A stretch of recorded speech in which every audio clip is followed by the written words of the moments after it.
Test 3. You will hear a number of different recordings, and you will have to answer questions on what you hear. There will be time for you to read the instructions and questions, and you will have a chance to check your work. All the recordings will be played once only. The test is in 4 sections. At the end of the test, you will be given 10 minutes to transfer your answers to an answer sheet. Now turn to Section 1. Section 1. You will hear a conversation between a customer service representative and a customer who demands a full refund. First, you have some time to look at questions 1 to 4.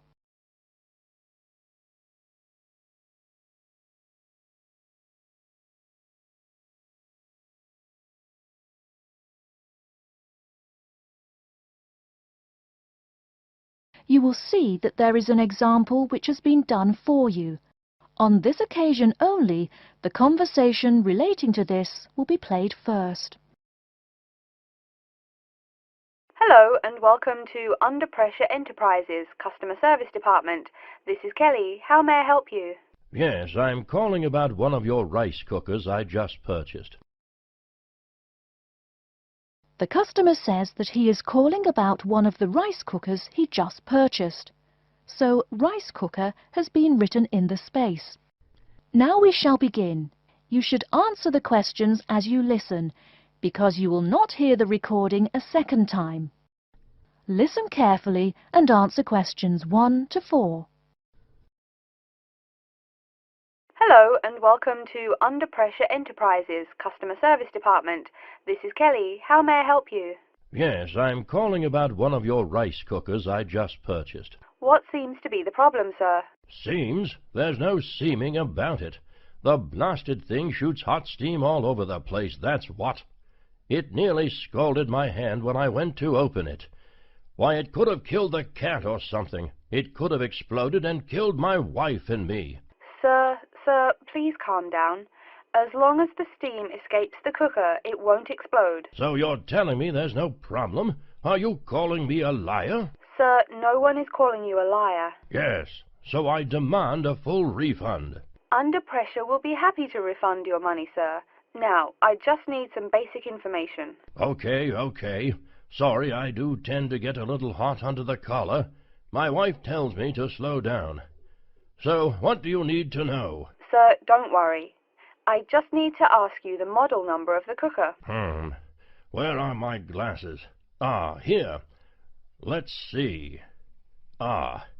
It's R242. R242. Okay. And how much did you pay for the product? £89.99. It was on sale. I guess I should tell you. Thank you. That's honest of you. Now, where did you buy the cooker? Which store and which branch? At that big Electric Life appliance store downtown. The city centre branch? That's the one. And you say the problem is that the steam escapes? Yes, it does. No problem, sir. If there's steam escaping, clearly the cooker is broken or defective. So we have an R242 cooker with an escaping steam problem. It was bought from Electric Life City Centre branch for $89.99. Is that correct? Yes, that is correct. Oh, I nearly forgot. When did you buy the cooker? Just as soon as my wife got the crazy idea she'll live longer if she stops eating good English food, roast beef and mash. No, all she says she wants is rice and vegetables and sauces you'd not soak your feet in. Before you hear the rest of the conversation, you have some time to look at questions 5 to 10.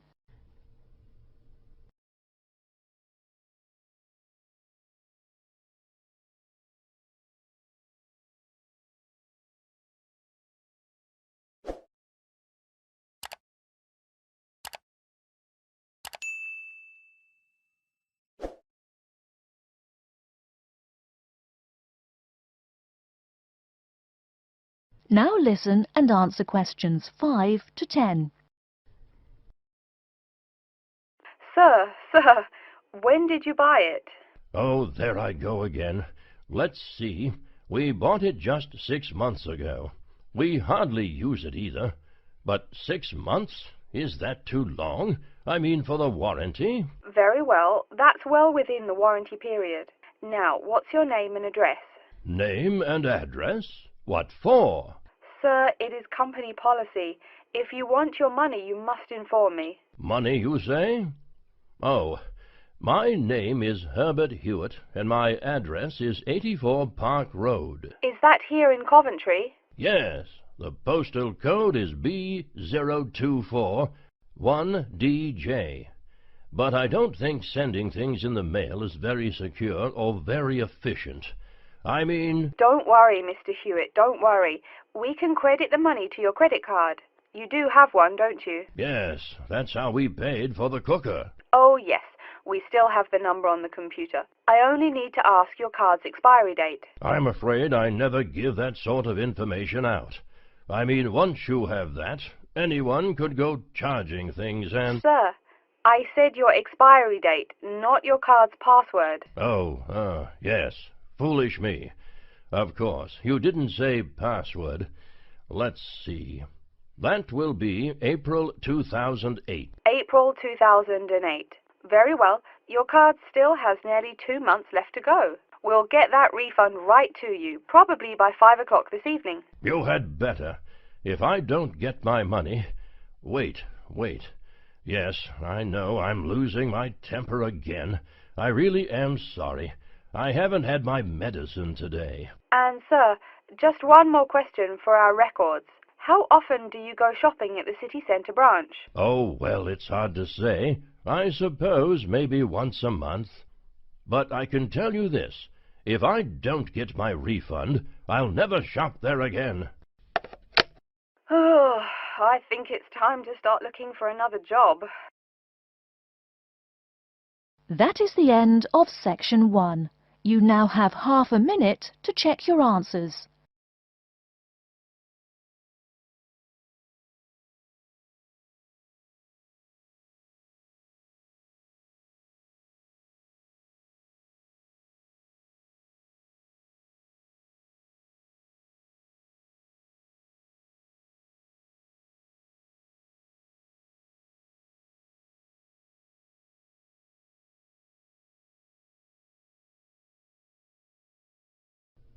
Now turn to section 2.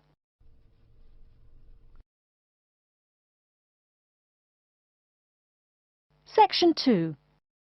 You hear a talk by a counsellor from the University of New South Wales, who will introduce some useful facilities and services on the campus.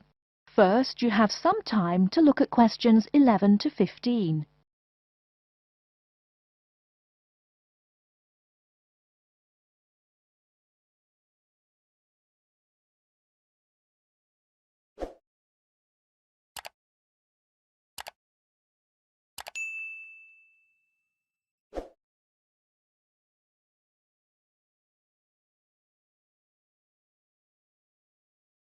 Now, listen carefully and answer questions 11 to 15.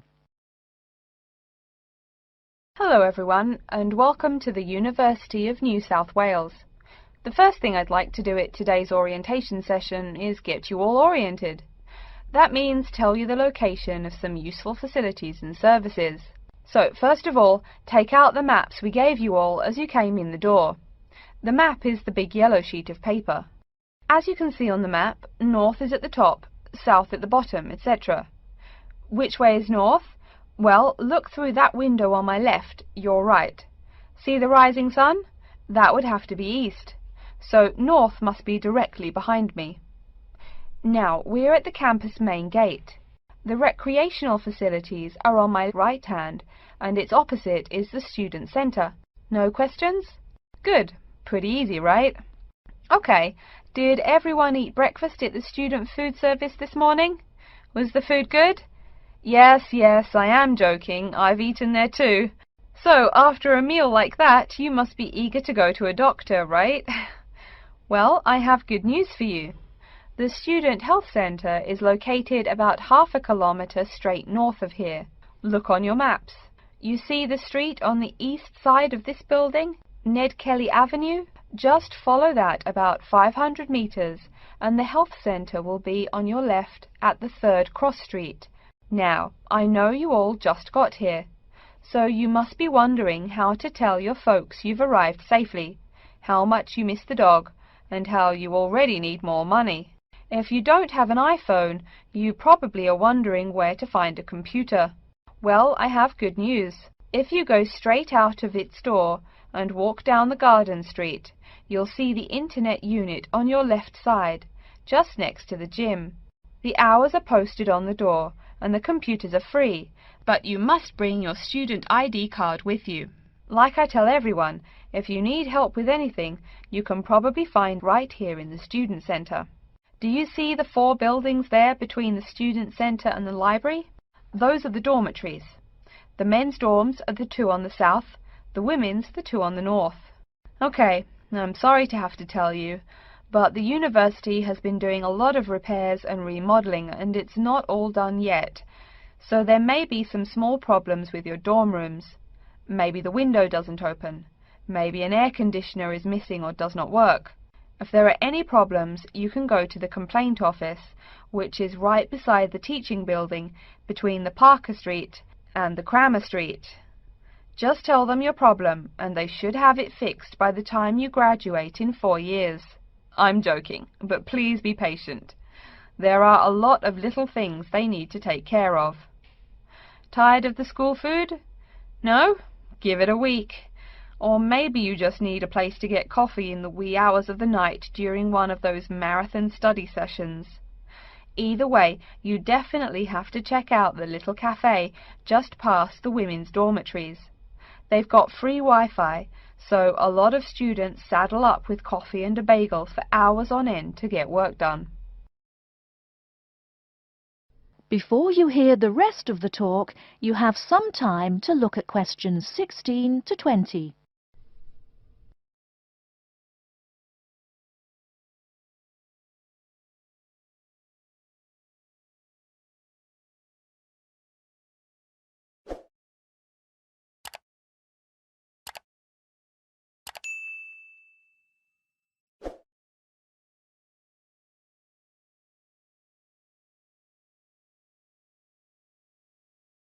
Now listen and answer questions 16 to 20. As for the dorm rooms, I have some bad news and some good news. The bad news is the rooms are small and you'll probably be sharing space with at least 3 other students. The good news is that each room has its own bathroom. What's good about sharing a bathroom with 3 strangers? Good question. Okay, call it bad news and worse news. Hey, maybe try this for good news. Each dorm has a kitchen. If you want to make snacks or meals, you can do it there. You can buy food containers at any campus convenience store, so you can store your food in the kitchen. But a word of warning, you should definitely write your name on your food containers. Sad to say, there are food thieves among your fellow students. Speaking of thieves, a word about security. I mean, this is Australia, and we do get drunken bushrangers wandering onto campus. Each of you will be given a key for your dorm room. Don't lose it. You have to pay for any replacement and fill out a bunch of papers too. Red tape, huh? Your key does not work for the front door of your dorm, however. To the right of each door, there's a keypad with numbers. When you move in, they will tell you the code you use to enter the door. Please do not tell the code to people who do not live in the dorm. Let's see, have I forgotten anything? Oh yes, most of you are not rich, correct? So when your clothes get dirty, you can't just throw them away and buy new ones. That means you have to learn to do laundry. Or, men, that means you have to hurry up and get married. If you decide to wash those clothes and not get married, there are laundries in each dorm. Where? Oh, I almost forgot to tell you. The laundry for each dorm is in the basement. Some real good news this time if you're a student, it is free. You do have to buy your own soap, however. The laundry closes, by the by, at 11:30. And now that I've mentioned 11:30, please remember, the dorm doors are locked at 11:30 p.m. Your code will not work. If you want to get in, you'll have to call the night watchman. Don't worry, you can get that number at the dorm office. Yes, the dorm office and the complaint office are the same office. All right then, before we continue, are there any questions? That is the end of section 2. You now have half a minute to check your answers.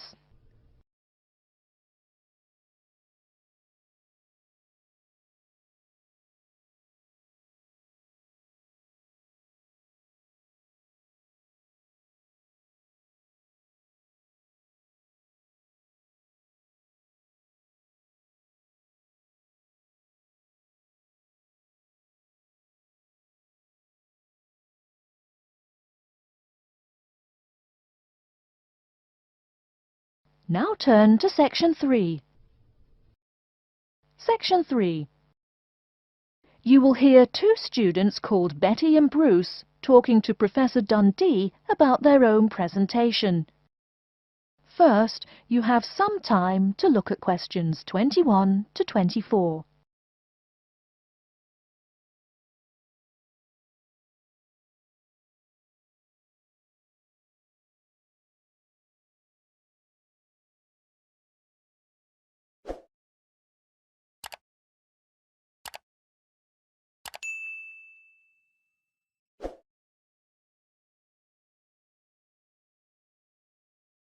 Now, listen carefully and answer questions 21 to 24.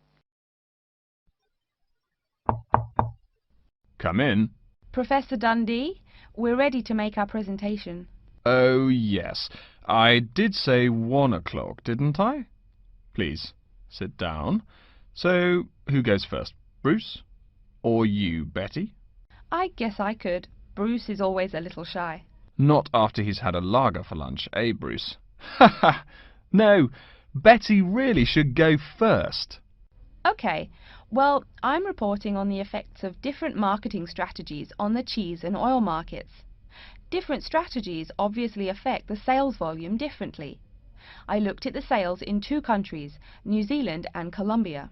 And what did you find? Pray tell. Well, in New Zealand, the sales of both oil and cheese have declined pretty steadily, and in fact the sales have decreased more quickly than the population. On the other hand, in Colombia, the volume of sales for both products has remained the same. Wait, so you said sales in New Zealand have been going down? Correct. Suppliers have introduced 2 new upscale brands of each product, which are a bit expensive but very tasty. The big ad agencies are trying out a new series of ads that shift the focus from health to great taste. They think that will get sales moving up in New Zealand, where the population is less affluent and generally less health conscious. Brilliant. Thank you. And Bruce? Yeah. My report is about chocolate sales in Italy and Germany. The 2 countries' marketers have found out that you have to market chocolate differently in each country.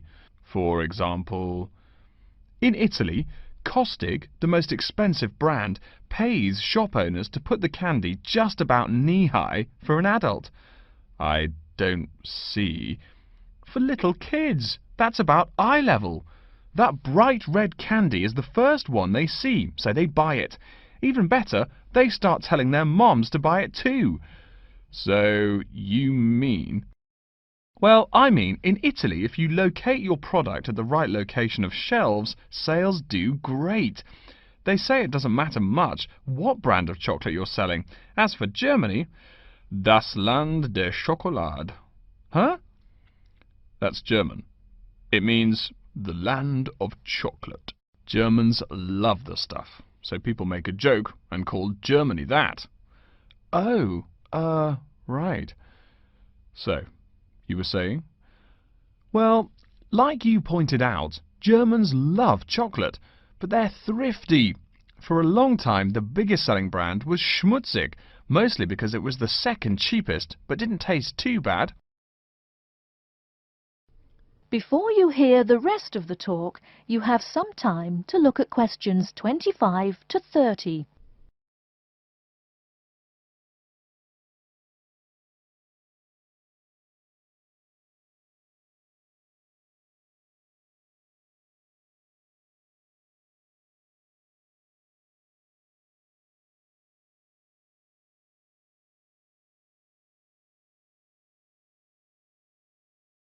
Now listen and answer questions 25 to 30. Again, brilliant. A pretty good job, both of you. Tell me, what do you plan to investigate next week? I'm especially interested in the effects of colour on sales of products, so I'll be looking at ads for cosmetics and cleaning products in the local market. You know, like the distinct orange colour of Mr. Muscle, lavatory cleaning products. And you, Bruce? I'm focusing on the effects of different containers on sales of cookies, so I'm going to look into packaging for cookies and how the materials they use will affect the image, and in turn, sales. You know, most containers are paper, but some expensive cookies come in metal boxes. The shiny metal boxes catch people's attention, and the image remains in the memory longer. Well, it sounds like you two are all set.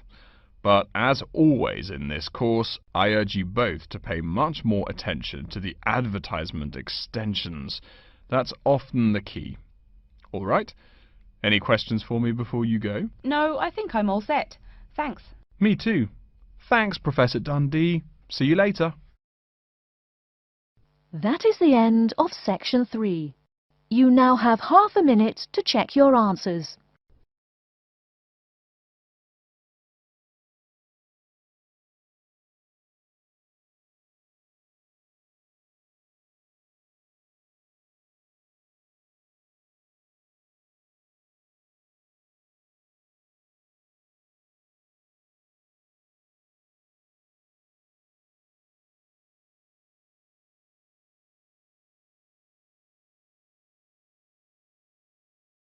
Now turn to section 4.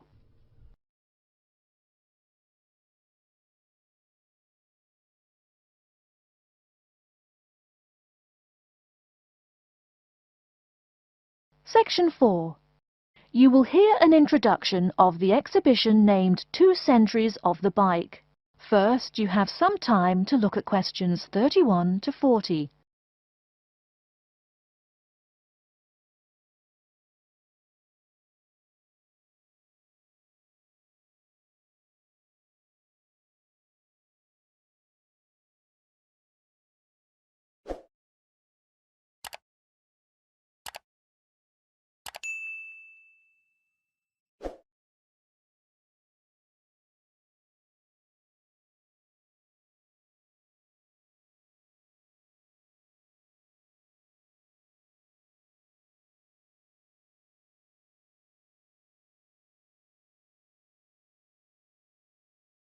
Now listen carefully and answer questions 31 to 40. Good afternoon, ladies and gentlemen. I'd like to take this opportunity to welcome you to our exhibition, 2 Centuries of the Bike. Let's stroll around the exhibition, shall we? Although there were a few early efforts back in the 1700s, you didn't really see many bikes till, say, the 1830s in England. Bikes were a response to the rapid growth of cities early in the 19th century. Cities like London were getting too big to walk across. The early bike let people travel with less effort than walking. Plus, a bike was a lot cheaper than a horse. Think of it. No one invented a bike for, 5,000 years of human history. Why did people do it then?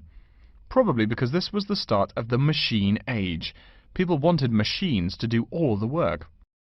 There were some drawbacks, however. For one thing, there were no pedals. You simply pushed yourself along using your feet, kind of like today's skateboard. That meant you went fairly slow, and uphill you actually worked harder, pushing that two-wheeler. Plus, the wheels were made of wood, covered with metal, as you can see from this model. So the downside was that the ride was quite uncomfortable on most roads. Only a few gadget lovers had or used them. By the 1860s, though, improvements were being made. As you can see from this specimen, metal frames had become the rule. They are more durable than wood, and they don't warp in the rain. The biggest improvement, however, was the development of the chain and sprocket system. They are connected. This meant you did not push the bike. You used pedals, just like today. You had to try harder to balance, so it took some practice to figure out how to use the pedals. But it made the ride so much easier. As a result, the good thing was that you could ride a lot more smoothly and with very little effort. By the 1880s, another big change was the use of rubber wheels. These became pretty common at that time. Though the first ones were solid rubber, the ride was a good deal more comfortable than the old iron and wood system. This is a big consideration, because the faster you go, the more you feel every bump. Air-filled tyres, pneumatic tyres, didn't really come into use till around the year 1900, as you can see from this exhibition over here. That made the ride even more comfortable. So by 1890 or so, people were going a lot faster and a lot more smoothly. There was one problem when you were going quickly and comfortably. Oh no, how do I stop? Yes, we all laugh now, but for a long time the only way to stop was to drag your feet. That didn't work very well, and it would be dangerous if you were going fast. In the crowded cities of those years, New York, Chicago and so on, you would get killed if you couldn't stop for, say, a streetcar. Plus, look at this bike. The front wheel is nearly 1 metre and 2/3 tall. They made them that way so you could see over people and wagons, but you couldn't drag your feet. This model is called a velocipede, a speed pedal. Another characteristic of the bike in this period is that it has 2 equal-sized wheels, which signalled a big change in bikes. For with the velocipede, brakes appeared. If you wanted to stop, you just pushed the pedal backwards. Doing that stopped the back wheel of the bike. This technique worked a lot better than dragging your feet or jumping off the high seat there. This meant that bikes became a great deal safer. It would have been safer if people wore helmets, but the first bicycle helmet wasn't invented until years later, and even then it was little more than a leather ball cap. It really wasn't until the 1970s that the bike helmet was modified to provide some real protection. Before continuing on to look at developments since the 1890s, let's say a word more about safety.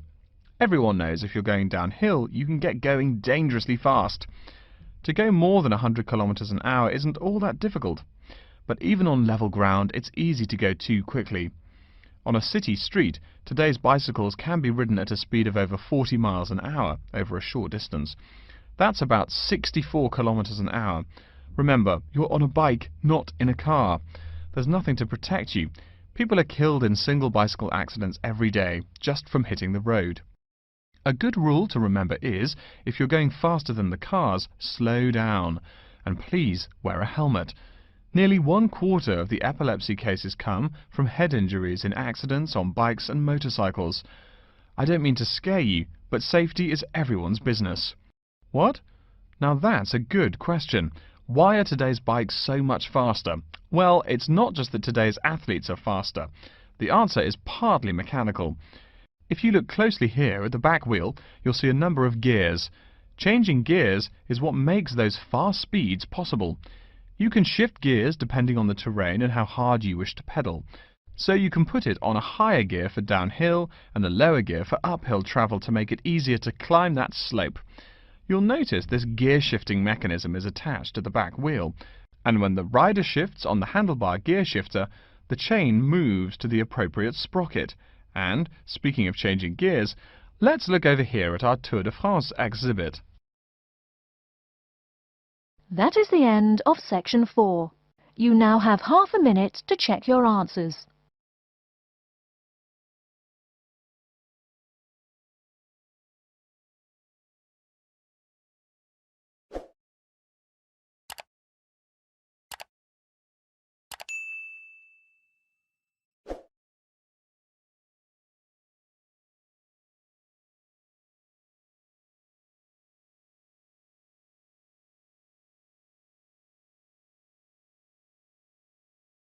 That is the end of the listening test.